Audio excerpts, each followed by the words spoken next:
Welcome back to Mindful Brew. Hey, everyone. We're the place where we mix up potent ancient wisdom, but deliver it, at the speed of innovation. That's the motto. And I think today's topic is a perfect example of that. Oh, absolutely. Ready to dive into something really fascinating. I am so ready for this one. We're plunging into alchemy. Alchemy. Yeah, a topic that I think for most people it just sounds old, maybe weird. Right. Or they just think, fool's gold. But actually, it has some seriously cool relevance to our lives today. That's spot on. When most folks hear alchemy, yeah, they picture maybe like a wizard dude. Totally. In some dusty lab trying to turn lead into gold. Exactly. But trust us, that is just the very tip of the iceberg. That's the fool's gold bit we mentioned. Right. Today, we are digging way, way deeper. We want to unearth the real value of alchemy for personal growth and, yeah, even for success. Prepare to have your mind delightfully brewed, as they say. Indeed. And hey, if you like what we're stirring up here, please do subscribe, maybe tell a friend. And you can always dive deeper with our free newsletter. Just head over to www.mindfulbrew.co. Cool. So let's tackle that big misconception first.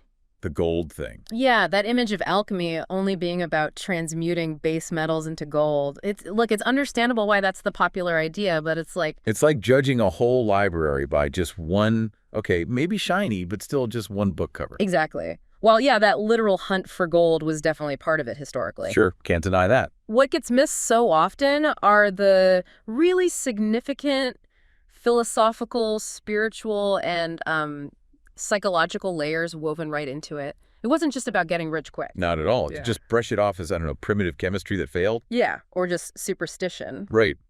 You miss this incredibly rich, complex tapestry of ideas that was behind the whole thing. It's like saying people only built, I don't know, pyramids just to stack stones high. There's obviously more going on. Okay, so if it's more than a historical get-rich-quick scheme, Okay. where did this blend of ideas actually come from? Let's stir the historical pot a bit. Okay. Well, alchemy has really ancient roots. We're talking way back, antiquity.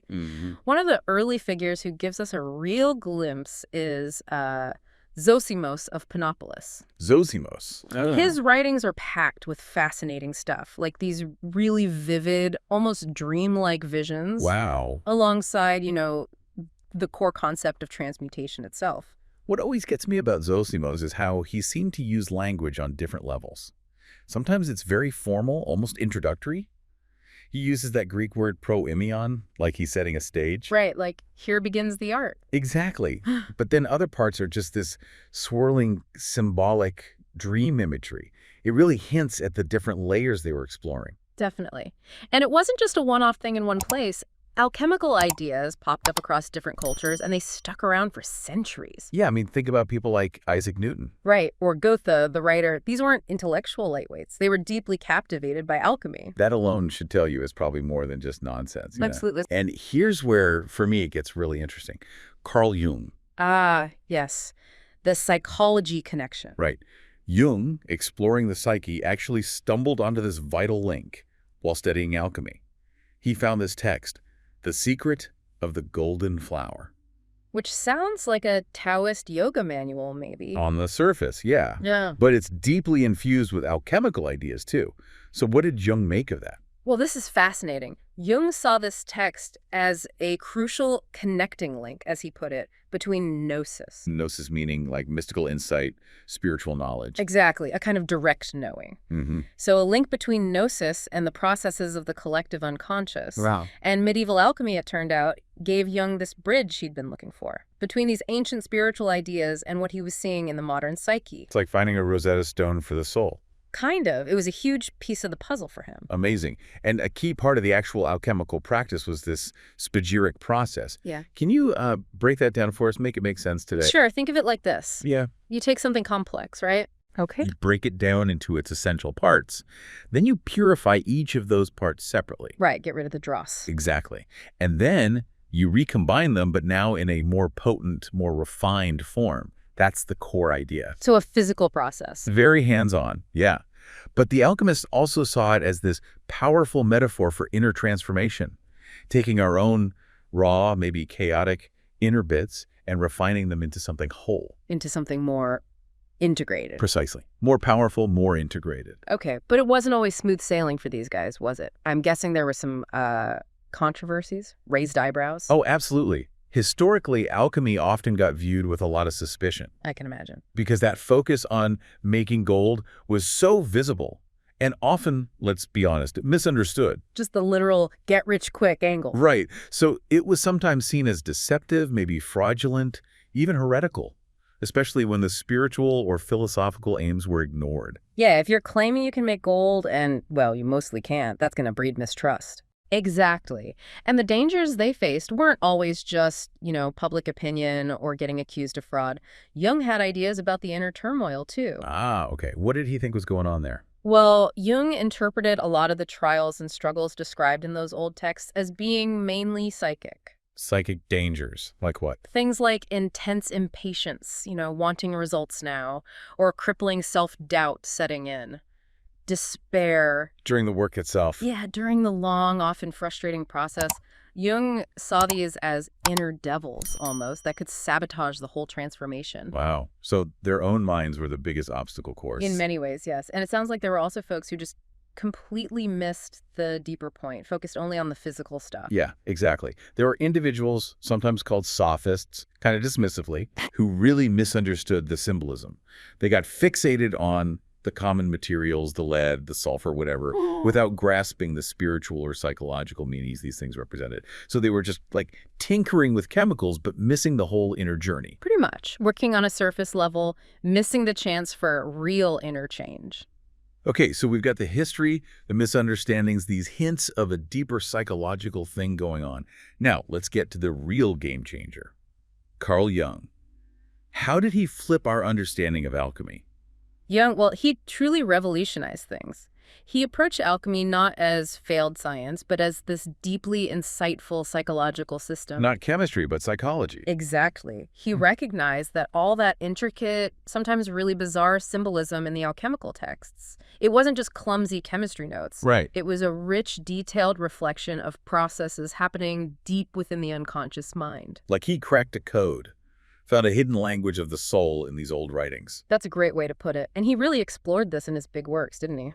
Oh, yeah. Books like Psychology and Alchemy, Alchemical Studies, they were groundbreaking. Absolutely. Jung introduced this revolutionary idea. The stages, the symbols, the transformations in alchemy, they directly mirrored the process of individuation. Individuation. Yeah. That's Jung's term for becoming a whole integrated self, right? That lifelong journey. Precisely. Becoming your authentic self. And a really key concept Jung used here was projection. How did that fit in with the alchemists in their labs? Projection. Good one. Jung explained that alchemists were often unconsciously projecting their own inner stuff. Like their hidden fears, desires, conflicts. Exactly. Even archetypal energies. They were projecting all that onto the substances and the chemical processes they were watching. So they were seeing their own inner world reflected in the test tubes, basically. In essence, yes. Yeah. The lab equipment became a kind of mirror for their own souls. It wasn't just about physical changes outside. It was a symbolic stage for their inner psychological dramas. That is mind-bending. And speaking of inner dramas, Jung found these recurring universal patterns, archetypes, popping up in the symbols. Let's talk about some of those. Maybe start with the anima. Okay, the anima. Jung described it as, well, partly a personification of the unconscious in general. But specifically for men, it's like a vital bridge to that unconscious realm. Interesting. And didn't some Eastern views kind of align with that? Yeah, some Eastern philosophies suggest consciousness itself actually originates in something we might relate to, the anima, that deep, receptive, creative part. Wow, that flips the usual Western focus on the conscious, rational mind, doesn't it? It really does. What about the animus, then? The animus is basically the counterpart, the unconscious masculine aspects within women. Both concepts really highlight this inherent complexity, this balance of masculine and feminine energies inside everyone, regardless of gender. Right, it's not strictly binary. And then there's the big goal, the ultimate prize in alchemy, the lapis falciparum. The philosopher's stone. Yeah. What did Jung see symbolized there? For Jung, the self, with a capital S, that ultimate goal of individuation, that sense of inner wholeness and completeness, that was often symbolized by the lapis. So not a literal magic rock that makes gold. Not primarily, no. More a potent symbol of inner integration. He even spoke of it representing the inner Christ, not replacing the religious figure, but signifying that divine spark, the potential for wholeness within each person. So the real treasure wasn't physical gold. But this inner realization of the self, that was the true gold.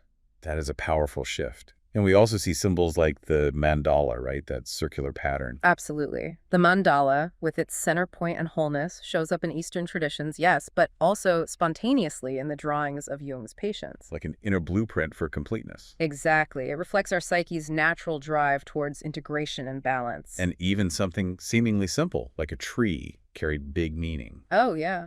The tree, like in so many cultures, symbolizes life, growth, transformation. Even the human being itself, roots in the earth, branches reaching up. In alchemy, it was also linked to Mercurius as the spiritus vegetativus, that animating, life-giving force. Speaking of Mercurius, yeah, that sounds like a really complex, loaded symbol. Mercurius is incredibly complex. Hey. For Jung, it represented the unconscious itself, but in its most dynamic, fluid form. Fluid. Like Quicksilver. Exactly like Quicksilver. It paradoxically unites opposites.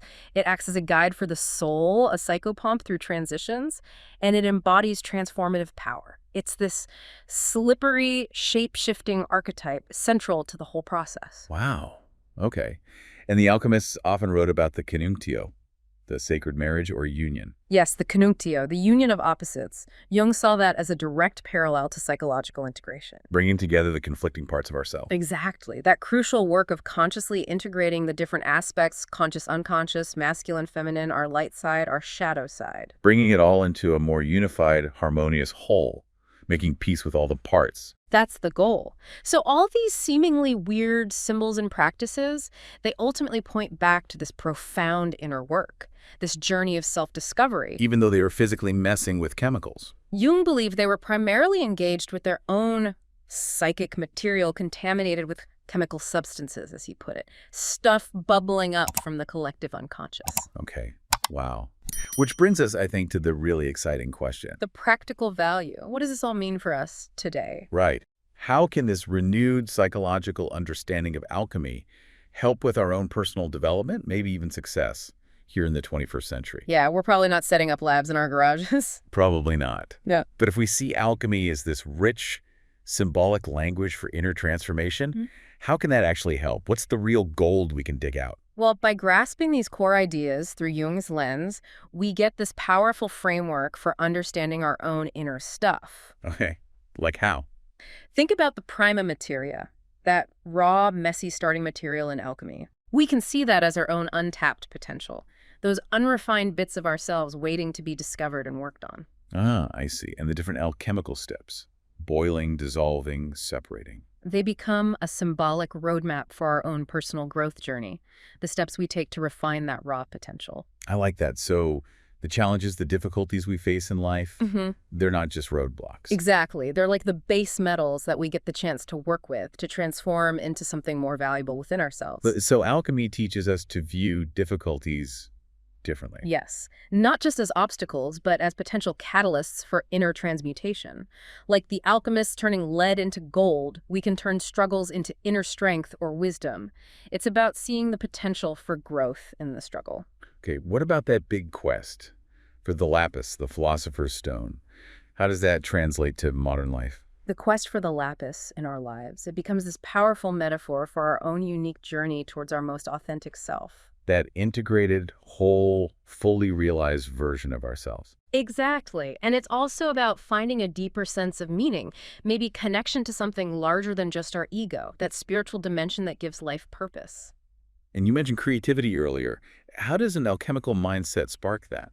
Well, the whole alchemical approach encourages looking at problems from new angles, right? Unexpected perspectives. Yeah. It fosters that transformative spirit, being willing to experiment, to break things down and recombine them in new ways, seeking innovative solutions, just like the alchemists did with matter. So the gold we're really after in this modern psychological alchemy, it's not money in the bank. Not primarily, no. It's something far more valuable, more sustainable, a deeply fulfilled, integrated, meaningful life. That's the real treasure. That makes so much sense. And the really empowering thing is we can all start engaging with this. We can pay attention to the symbols in our dreams, our reactions, our creative urges. Seeing them as clues on our own alchemical path. Exactly. Clues on our journey of self-discovery. This has been absolutely illuminating. Seriously. Diving into alchemy like this. It's pretty amazing, isn't it? It really is. How these ancient ideas, often just dismissed as weird history, can offer such profound, relevant insights into our own inner lives and our paths to growth. It's a powerful reminder, I think. Sometimes the oldest wisdom holds the keys we need for modern challenges. And that is exactly what we try to bring you every time here on Mindful Brew. Ancient wisdom at the speed of innovation. We really hope this deep dive gave you a fresh look at alchemy and its lasting value. If you found it thought-provoking, please do subscribe. Maybe give us a like. Share it with anyone you think might enjoy the brew. And don't forget, you can sign up for our free newsletter over at www.mindfulbrew.co for even more insights. More ancient wisdom for your modern life. Definitely. So finally, as you go about your day, maybe just take a moment. Reflect on your own prima materia. Those raw, untapped potentials inside you. Yeah. And maybe consider what your own unique inner philosopher's stone, that symbol of your highest potential, might actually be. Something to ponder. Until our next Mindful Brew, keep those inner fires burning.